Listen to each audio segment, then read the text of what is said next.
The psychology behind staying in unhealthy relationships.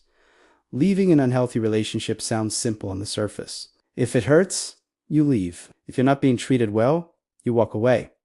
If your needs aren't met, you choose yourself. That's the advice everyone gives. And yet, millions of people stay in relationships that slowly drain them, confuse them, and make them feel smaller over time. And it's not because they don't see what's happening. Most people in unhealthy relationships are painfully aware that something isn't right.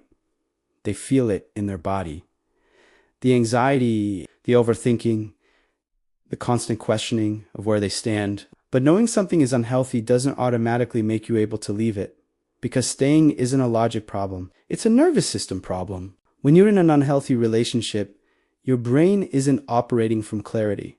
It's operating from attachment. And attachment doesn't care about what's good for you. It cares about what feels familiar and what feels like survival. You might tell yourself you're staying because you love them, because you're loyal, because relationships take work. And while that can be true, there's a line where effort turns into self-abandonment, where patience turns into tolerating harm, where hope becomes the thing keeping you stuck. Here's what's really happening beneath the surface. If you grew up in an environment where love was inconsistent, conditional, or emotionally unsafe, your nervous system learned that connection comes with discomfort. That closeness means anxiety. That love requires endurance. So when you're in an unhealthy relationship as an adult, leaving doesn't feel like relief. It feels like danger. Your body isn't asking, is this good for me? It's asking, will I survive without this connection? That's why even toxic relationships can feel grounding, predictable, familiar. The cycle, the tension, the conflict, the withdrawal, the reunion. As painful as it is, your system knows what comes next. And the unknown, the emptiness after leaving, that feels terrifying. This is how trauma bonding forms. When affection is unpredictable, your brain becomes hyper-focused on moments of relief. A message after silence, warmth after distance, an apology after pain. Those moments, Dan, they just feel good. They feel life. They calm your nervous system after prolonged stress. And your brain rewards that relief with powerful chemicals like dopamine and oxytocin, the same chemicals responsible for bonding and attachment. So the relationship becomes chemically addictive.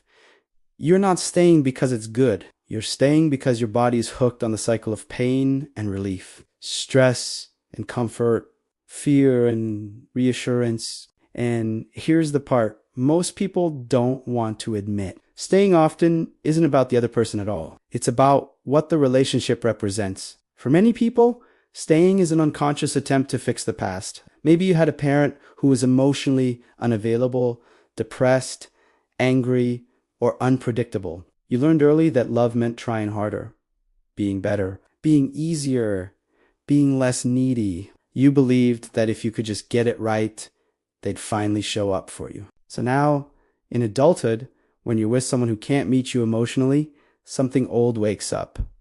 A familiar mission. If I stay long enough, if I love them enough, they'll finally choose me. Leaving feels like failure, like giving up, like confirming the fear that you were never enough. But the truth is, you're not trying to fix the relationship you're in. You're trying to heal a wound that was never your fault. And no matter how long you stay, no matter how much you sacrifice, people who are emotionally unavailable cannot give you what they don't have. Staying doesn't make you more lovable. It just teaches your nervous system that your needs don't matter. This is why people often minimize their own pain. It's not that bad. Others have it worse. They didn't mean it.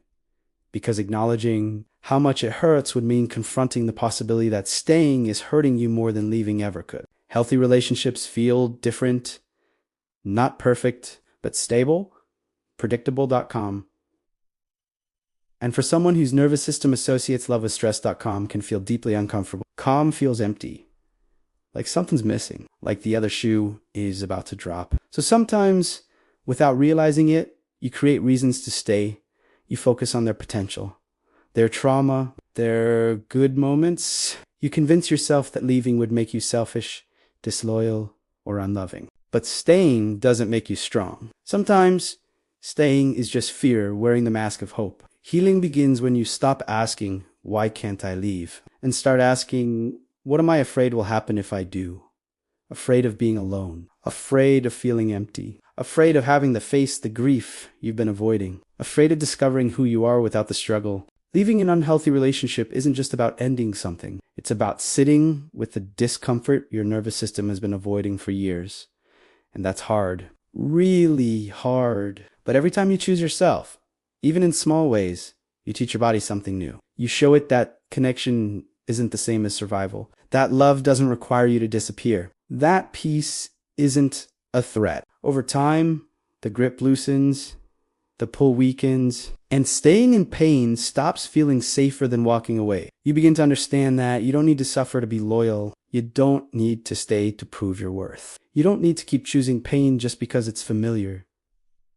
And when you finally leave, you're not failing. You're breaking a cycle that never should have been yours to carry. If this hit home, what comes next is even deeper, because the patterns you learned didn't start in your adult relationships. They started long before that,